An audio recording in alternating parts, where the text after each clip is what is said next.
balance of power in the NFL right now and how it seems to be heading in an interesting direction. It's certainly something we know a lot about after only 1 week in professional football, and we'll talk about it over the course of tonight's show.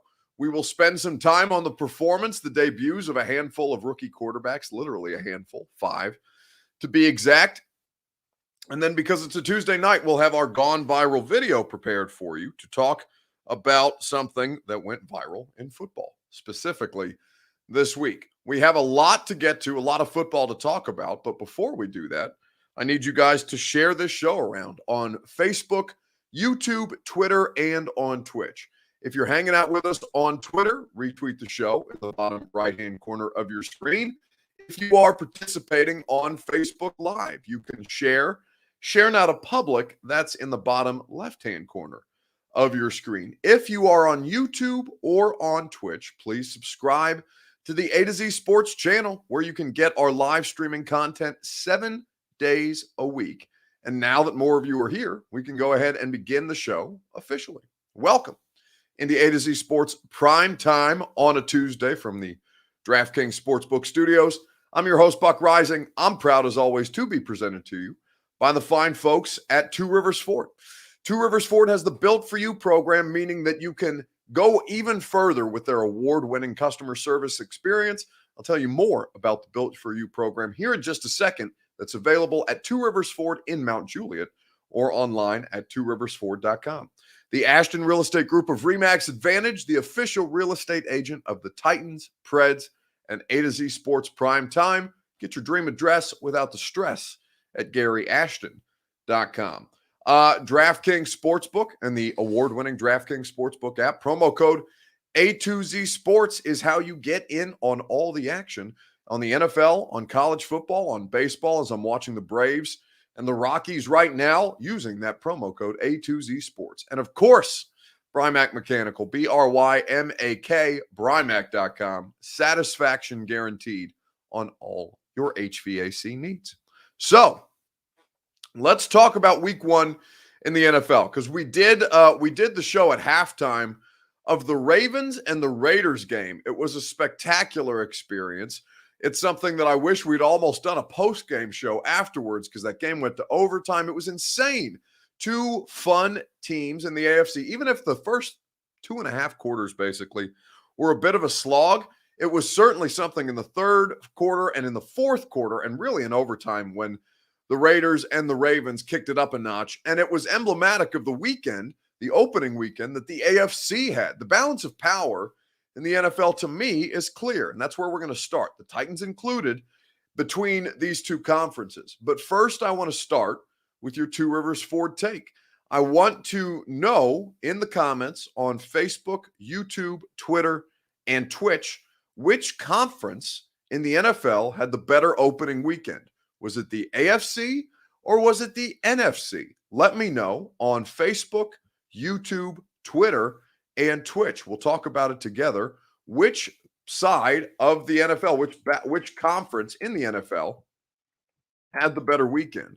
Let me know on Facebook, YouTube, Twitter, and Twitch. Your Two Rivers Ford take to begin the show.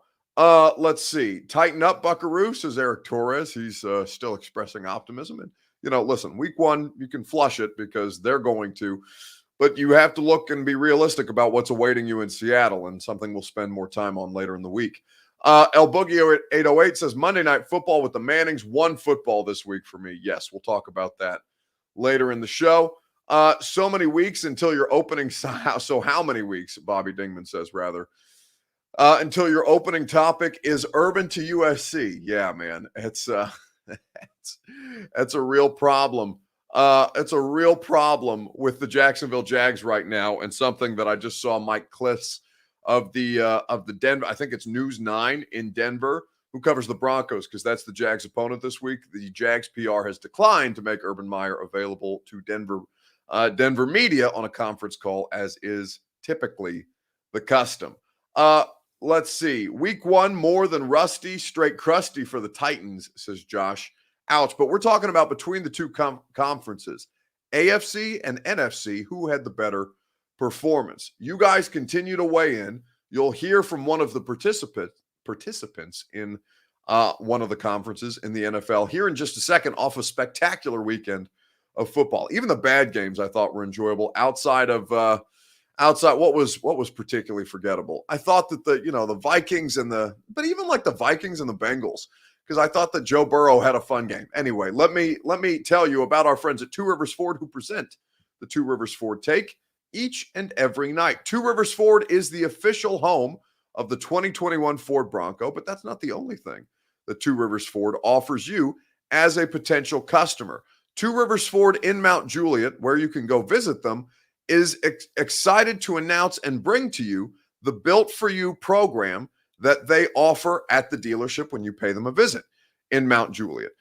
You can order any Ford, any color, with any available features and accessories from Two Rivers Ford and have your vehicle delivered right to you. It's just another way that Two Rivers Ford makes buying a vehicle easy. So if it's not on the lot, it's not a problem for them. Two Rivers Ford will order the exact Ford you want, built just for you. So ask about the all-new Built For You program at Two Rivers Ford in Mount Juliet today. TwoRiversFord.com is where you can start your window shopping. Two Rivers Ford, love where you buy your Ford. So, what's happening in the NFL after week one? What do we know about these conferences and who had the better opening weekend? Let me know in the comments section on A to Z Sports Prime Time from the DraftKings Sportsbook Studios, promo code A2Z Sports. So, Skill Will says the NFC. Brian Bowman agrees. NFC dominated, in my opinion, says El Boogie 808. Packers are the only NFC team to lose, says Chris Frazier. Well, no, that's not true because I know at least the Falcons lost as well. I don't think that can't possibly be right. Those can't be the only two NFC teams that lost this weekend, but I will go back and double check here in just a second on ESPN.com. Which conference had the better opening weekend? Literally, it seems I don't see a single vote for the AFC. This is pretty surprising to me. Brandon Greenwood says Mike Vrabel is 7-0 coming off a double-digit loss. Well, we'll see what happens this week. Perhaps you feel confident. Brian Spivey is saying the AFC West. No, we're talking about the AFC and the NFC as conferences. Individual. AFC West undefeated this weekend, says Kenton Maxwell. So was the NFC West. And the NFC South only went 3-1, the Falcons having that bad loss as well.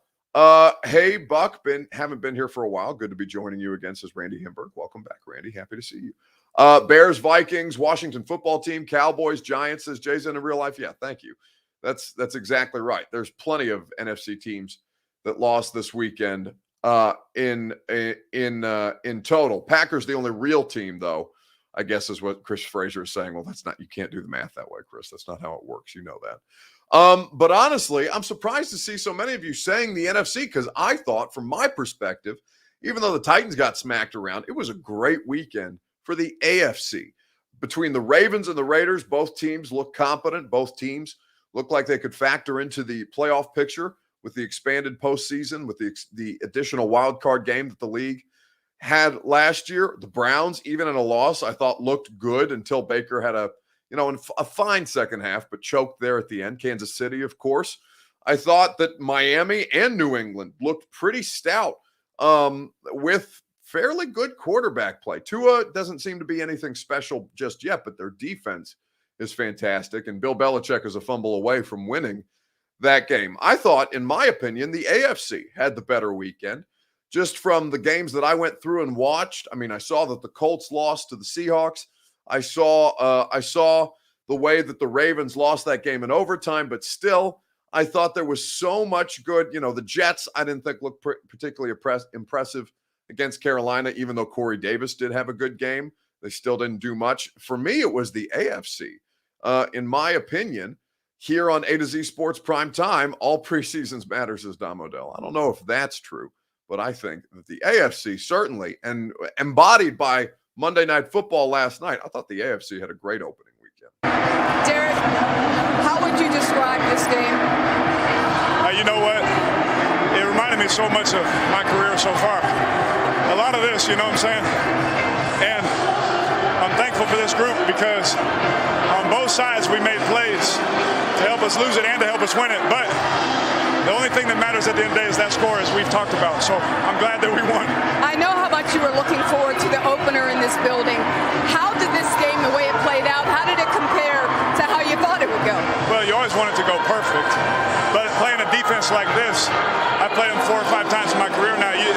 It's the most difficult thing you have to do, and it took us a while to get going, but once we did, we were able to score some points. Now, after you guys were partying on the field, thinking that you had it won, yes. What went through your mind when you saw the ball bouncing around in the end zone and then pick it off? I'm like, not like this, you know what I mean? Like, I can't lose a game like this. We did too many good things to get us in that position to win it. But the thing that I love the most, everyone wanted to talk crap about our defense for 12 months. And they stepped up when we needed it the most and got us the ball back so we could win it again. Did you think you were going to get the ball back? 100%. 100% thought we were going to get the ball back. Absolutely. I have all the confidence in the world in them, and it's never wavered. Take me through the touchdown pass to Zay Jones. It wasn't to Waller. It wasn't to Ruggs. It wasn't to Edwards. It was to Zay Jones. That's right. Beautiful thing about that is there was an audible that Coach told me, hey, during the week, if we ever get this look, get ready for this play. And Zay Jones was in. Zay Jones, since he got to our team, every time I asked him when to throw, he's there at 6 a.m. Every time. He's never missed one. So to see him come up with a game winner like that, last 2 times we've been Monday night, he has 2 touchdowns. I hope everyone in the world roots for Zay Jones because he works harder than anybody on our team. It's week 1, Derek. How do you top this one? Yeah, we got an extra game this year too, right? Yeah, we got a lot of work to do, but I'm thankful that we won because going to sleep tonight, losing that one would have hurt. Yeah, and John wouldn't have been happy. No, you know that. Good to see you. Congratulations. So that is Derek Carr last night after the Raiders come out victorious in their Vegas opener, the first time that they had fans in Allegiant Stadium. It was just a spectacular game, and we'll talk about the broadcast elements of it here in just a little bit. But, the AFC, to me, I thought had the better opening weekend. I fear more teams in the AFC than I do in the NFC. If I'm a Titans fan, I'm looking at the competition between Cleveland, Baltimore, Kansas City, Las Vegas, certainly Miami and New England, who the Titans will see on Thanksgiving weekend. They play the NFC West, which of course went 4-0 and not just won their games this weekend, but absolutely dominated their opponents. It is a slog this year. Plus New Orleans in that additional 17th regular season game. So this is the Titans are playing a first place schedule anyway. So you know what you're kind of up against. But I looked at the results from Sunday and Monday, Thursday as well, including the Buccaneers and the Cowboys, because I think even in the Cowboys loss, Dak Prescott looked fantastic. The more that I thought about it, the more that I felt that the situation in the AFC, there are more teams to fear if you're a franchise that's kind of on the fringes right now. And that's what the Titans should still be the leader in the clubhouse, even if they're not the leader in the division right now. It's the Houston Texans, who are the only team to win a game in the AFC South this weekend. But I still believe the Titans to be the best group, the most talented group out of the bunch. No, they didn't show it on Sunday. They did not show it at all. So they should be looking at the rest of the competition in the AFC and saying, my God, this is the situation that they are up against. It's a bad deal if you're a Titans fan looking ahead at AFC competition and also the NFC teams that are on the schedule this year. Let's talk about rookie quarterbacks here on A to Z Sports Prime Time. We'll do that here in just a second, right after I tell you about DraftKings Sportsbook. America's top-rated sportsbook app is DraftKings Sportsbook, and week 1 in the NFL may be over, but the season's just getting started at DraftKings Sportsbook, an official sports betting partner of the NFL. To kick off week 2, DraftKings is giving all new customers a can't-miss offer. Bet just $1 on any football game this week and receive $200 in free bets instantly, no matter what. DraftKings is safe, reliable, and secure, making it easy for you to deposit and withdraw your money at your convenience. Simply download the DraftKings Sportsbook app now. Use promo code A2Z Sports that you see right behind me to receive $200 in free bets when you place a $1 bet on any football game. That's code A2Z Sports to get your $200 in free bets instantly this week at DraftKings Sportsbook, an official sports betting partner of the NFL. Must be 21 or older and present in Tennessee to bet. Restrictions apply. See DraftKings.com/sportsbook for details. If you or someone you know has a gambling problem and wants help, call or text the Tennessee Red Line 1-800-889-9789. So, with the results in the AFC, right, we saw AFC and NFC, 5 rookie quarterbacks play some plays, even if it was just a handful of plays in the case of Justin Fields, in their first NFL opportunity. So what we know about these 5 first-round rookie quarterbacks is this, that 5 of them come in the first round, and probably 3 of the 5 will have what we all deem to be successful NFL careers. We don't know who that's going to be. We just know that the odds are stacked against all 5 of them performing at a high level. Just as and we still have yet to see, kind of with Josh Allen and Sam Darnold, Baker Mayfield, Lamar Jackson from a couple of years ago, that class, and how they are all going to fare across their respective teams. But I look at the rookie quarterbacks on Sunday and say there was some really big warning signs for at least one of them about their situation and how much they could potentially succeed. So I want to ask you this question on A to Z Sports Prime Time from the DraftKings Sportsbook Studios, promo code A2Z Sports. I would say to you that, or I want to know from you, which first round rookie quarterback had the best debut performance? And I know that Justin Fields may not count for the full, and Justin Fields and Trey Lance may not account for the full situation on this, but which first-round rookie quarterback had the best opening weekend to you? Let me know on Facebook, YouTube, Twitter, and Twitch. While you guys do that, I'll tell you about the Ashton Real Estate Group of RE/MAX Advantage at GaryAshton.com. The Ashton Real Estate Group is the best in the business for a reason. They are the official real estate agent of all of your favorite pro sports teams here in Nashville, the Titans and the Preds.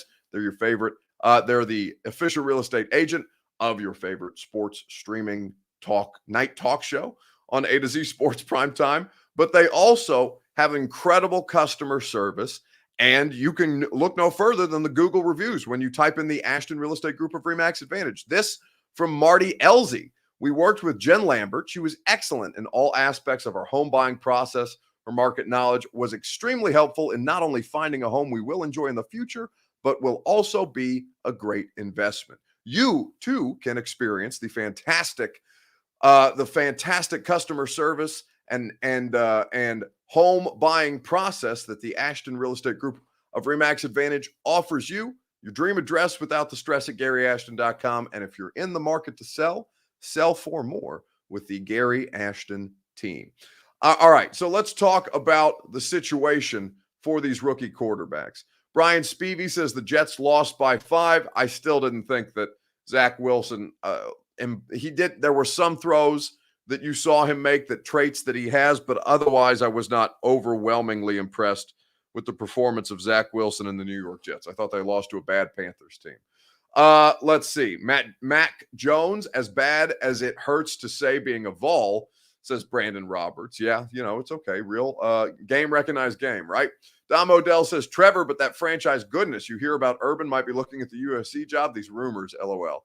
Yeah, I think the Urban Meyer to USC thing, and I don't know. I don't have any information on that in Jacksonville. I'm just looking at this and saying that it's a spot where the optics are bad. And Urban, the reports coming out of Jacksonville, it sounds like his players are necessarily vibing with him. But I think more than anything that Trevor Lawrence is in the worst position out of any of these guys. I really fear that Jacksonville is going to ruin him, and that Urban Meyer is not a long-term solution as he continues to lose games throughout the course of his first NFL season. Donovan Romaine says Mac Jones. Jeff Charles on YouTube agrees with him, saying that Mac Jones had the best, worried about Trevor for the long haul. His best bet is Urban quitting for his health and going to USC in 5 months. No love for Urban Meyer tonight. Alex Mann says, Buck, was Wesley Woodyard right about Mike Vrabel? I don't think. I would have to go back and listen to the comments that West made. This was 6 months ago at this point. I don't remember the exact comments. I know what he was saying about taking over defensive play calling in the AFC title game and all that stuff. But Alex, I don't even remotely remember what all Wesley was accusing him of. So we can, I don't think it's worth bringing back up. It was just a frustrated player sounding off with a little bit of freedom now. And, listen, to Wesley's point, I'm not going to get back into this. This was literally in May that came out. Urban Xavier Clemens says, Urban Meyer's a hoe if he takes off on him like that. Well, Xavier, he does have a track record. EA says we are going to need some assistance from PK. We know he will ask for the fans. We have coaching questions, says EA. Fans voice. What, Paul? That's funny to hear. Paul Kaharski is the voice of the fan. He does ask questions like one of you guys would at a press conference. Like Paul gets upset at a press conference. And it's why sometimes we don't get the best answers out of Vrabel, because the way that Paul asks his questions isn't diplomatic. It isn't, and maybe diplomacy is not always the right tool. It's just a more effective tool than kind of yelling at Mike Vrabel about, well, I told you that you shouldn't have been so dismissive about the offense, the lack of practice time together and all that. But yeah, Paul asks a question like something that I would read in my Twitter mentions, which makes me laugh out loud, because if you were to tell Paul that he was the voice of the fan, he would literally recoil at that idea. But it's funny to think about. I thought of all of them, Mac Jones looked the best. I thought that they were a fumble away from winning that game. And if Damian Harris does not, gets cut or something like that, who was the Notre Dame running back for the Patriots that had 4 rushing touchdowns against Indy? I think it was Jonas Gray. He was on the cover of Sports Illustrated, and we never saw him again. Because he showed up late to a meeting or something like that the next week. Anyway, I thought Mac Jones was great in his debut. I thought he looked just as good as Tua. Tua didn't look any kind of special, but Mac Jones did not look too big for him out there. After that first touchdown, your teammates were trying to give you the ball. Why wouldn't you take it? Because, that doesn't really matter. It was, one touchdown. We got to score more.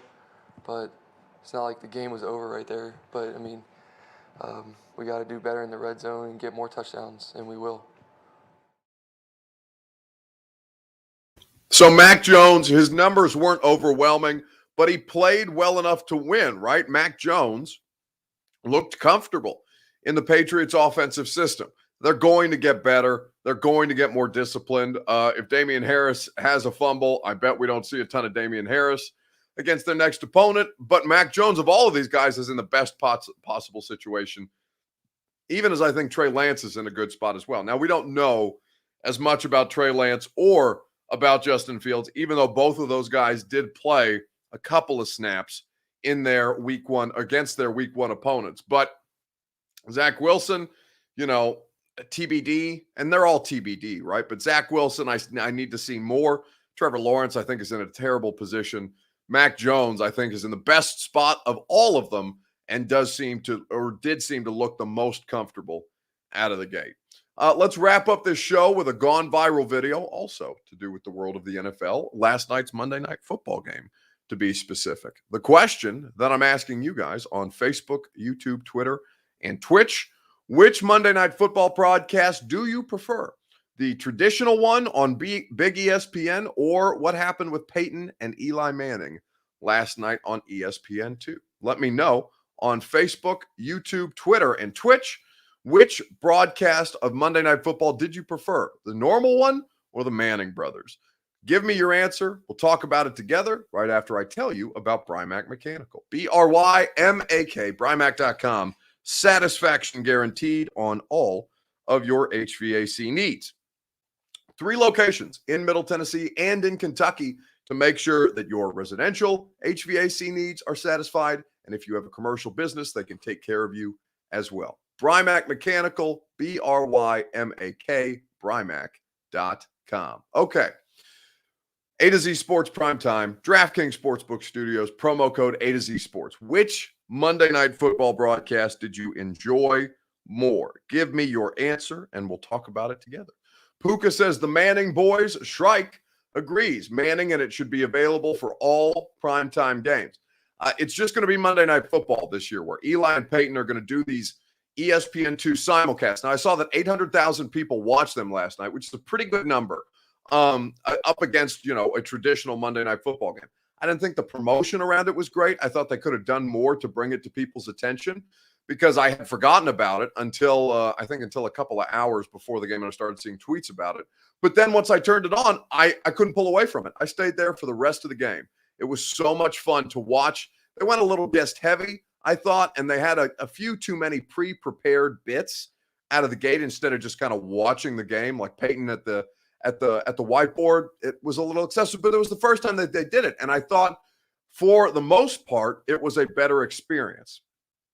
Brian McNeil says regular Manning was cute. I'll have to be home alone to watch them. I'm not sure what, perhaps expand on that for me, Brian. I don't know why you would have to be home alone to watch it.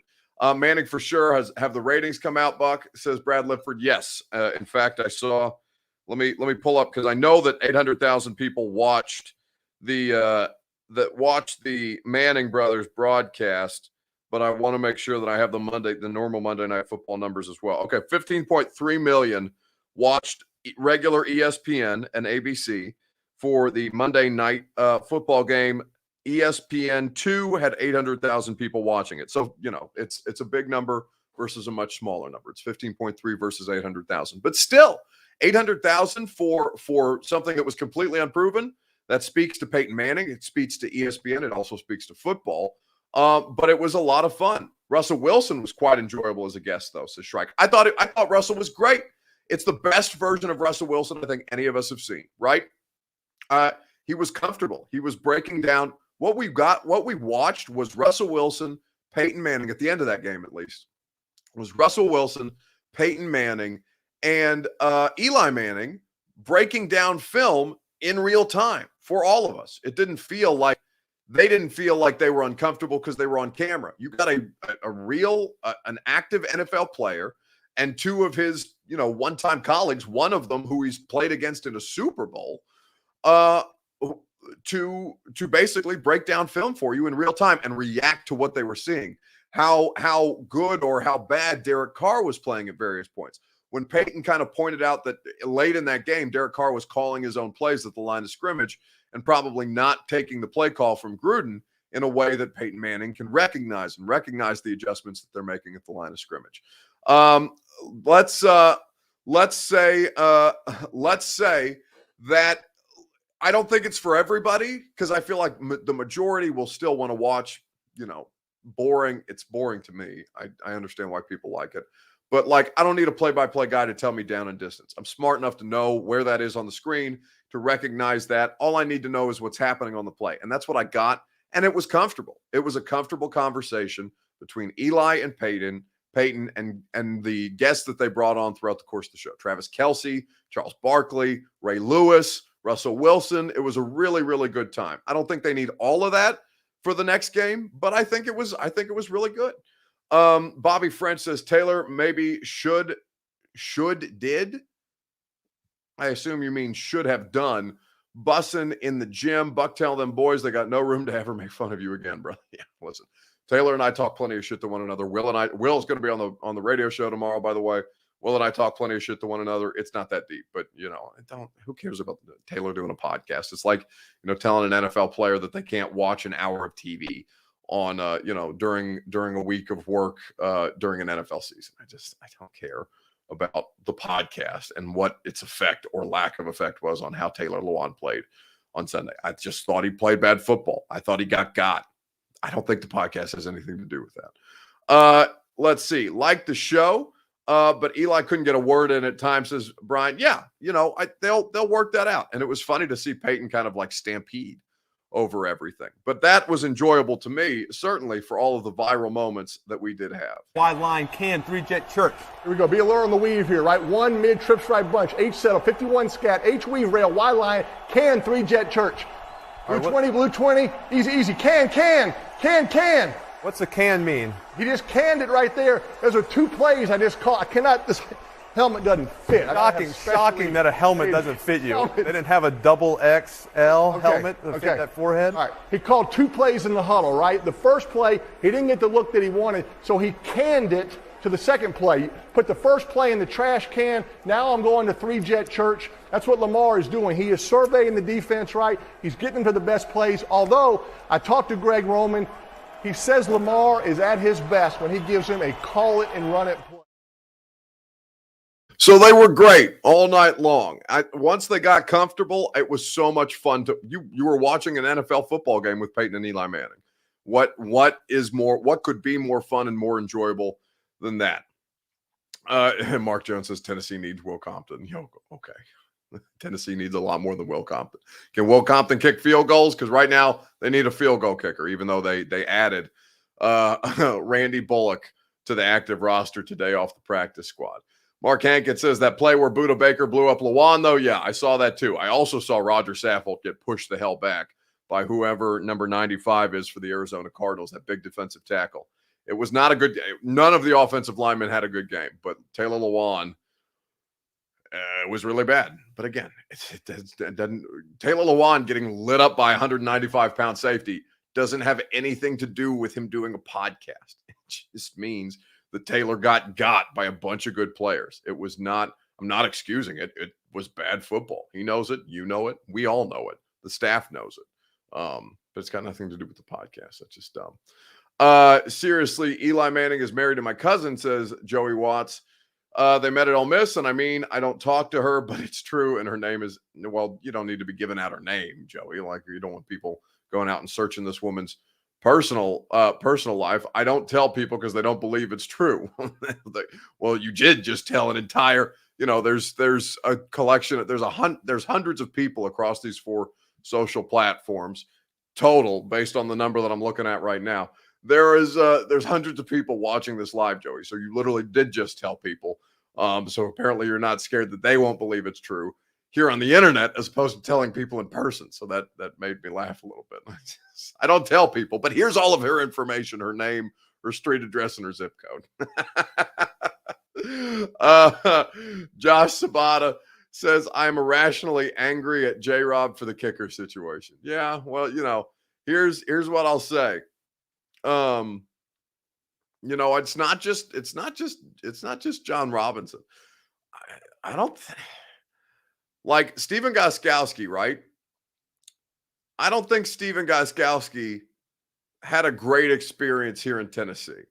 Now, some of that's of his own making, but also, like, I think that this coaching staff and the head coach in particular, I think they can make life harder on special teamers, particularly the kickers, than is utterly necessary.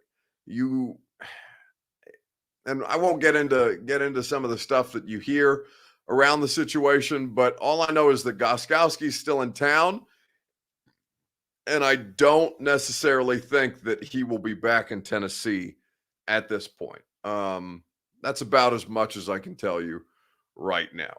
Anyway, tonight's show has been fun. Again, submissions. If you want to bring back the I'm Not Tired Yet, we would appreciate your guys' submissions. If you want to do the video yourselves with you, your family members, your kids, you want it to be played on the show, send it to me, DM it to me on Instagram or on Twitter, just @BuckRising, right as you see there below, and we'll play it on the show, and you can enjoy it together, and everybody can have a good time, and that's what we'll do so that we don't get hit with rights issues like we did with the Mississippi Mass Choir. Regardless, have a great night. I'll talk to you tomorrow. Radio show will be fun tomorrow as well. 10-1 on 104.5 The Zone. Dumbest thing in sports this week, Will Compton of Bussin' with the Boys. I feel like I had somebody else there too, but I can't remember off the top of my head. Maybe I am a little tired. Let's see.